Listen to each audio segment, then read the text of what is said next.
6 kwenye mashindano hayo. Hata hivyo, licha ya kupata matokeo mabaya, wanasema ni fursa, jukwaa zuri wamepata la kujifunza, kama binti Rotuno Konyike anavyotusimulia.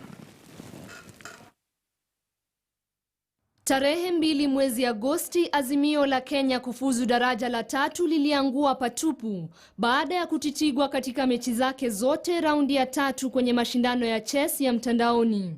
Siku hiyo Joseph Methu, Martin Njoroge na Krishi Shah ndio wachezaji pekee waliopata ushindi. I feel very sad that we did not manage to get through, but we shall take this as a learning curve. So we trained very hard for this event. I personally trained for 3 to 4 hours every day just for this event. And to think that we didn't manage to compete any further in the tournament, such as we go to the next level, it's a very big shame. It was rather disappointing because we expected to make it at the very least 3rd place, but fortunately that is not the case. So from now I think we should use that experience to improve and next time come back strong. Michuano hii haikuwa rahisi kwa Wakenya, ijapokuwa ilikuwa fursa kwao kupata ujuzi timilifu utakaotumika kuasisi vipaji vyao, jambo ambalo wachezaji walifurahia. This is extremely different to playing at international or local tournaments, because now we're just playing with people who go to chess school. They specifically train just for chess alone. And it's a very big achievement and privilege that we're getting to play such great countries and to be able to win these teams, and then we are able to beat these players at the game. Just shows that Kenya does too have a lot of potential, and we are a strong country in itself.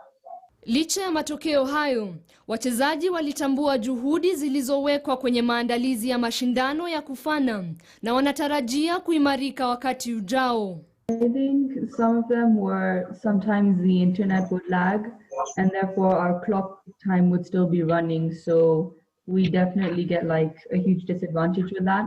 And sometimes, like, because it's computers, like the mouse can slip or anything can happen. And sometimes that can cause you to maybe move a piece you didn't want to move or something, which can also be like another challenge.